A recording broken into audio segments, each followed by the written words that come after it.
Today I'm talking about why storytelling works.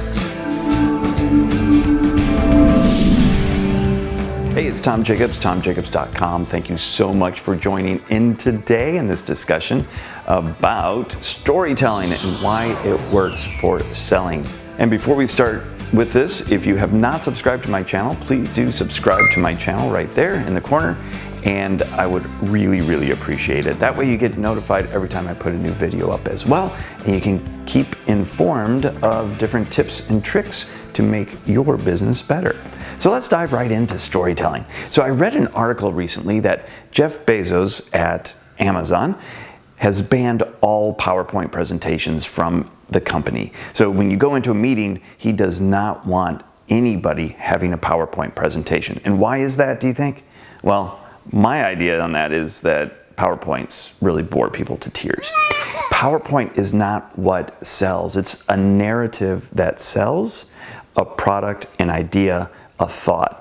The narrative sells, because when we tell a narrative or a story, we're making a better connection with our audience. In fact, there was a study by a Princeton University professor who looked at the brain waves of individuals who were telling a story and those that were receiving the story. And they did an fMRI, or functional MRI.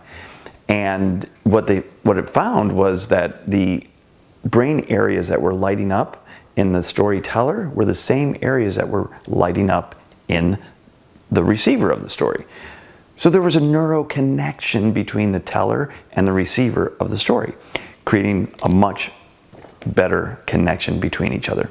And that narrative then gets into the soul of that person.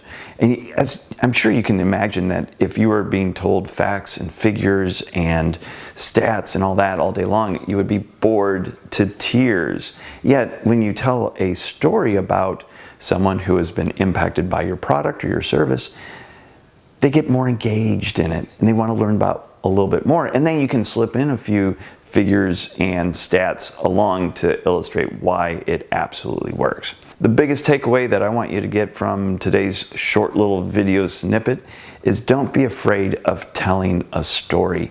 Really look at what it is, what the message is that you want to portray to your audience, whether that's one person or 1,000 people, or if you're just doing a video, or if you're doing a small presentation for your boss and a few people.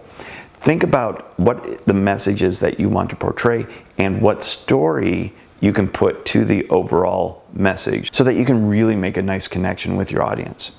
So narrative sells. Think about how you can create that story around the facts and the figures that you have to present so that you can better convince people to purchase your idea, your product, your service, whatever it happens to be. Hope that was helpful for you. Definitely make some comments below. And if you ever want to work with me on telling your story and getting that message out with the impact of selling, then definitely schedule an impact call with me. And that link is down below in the comments. So until next time, you have a great day.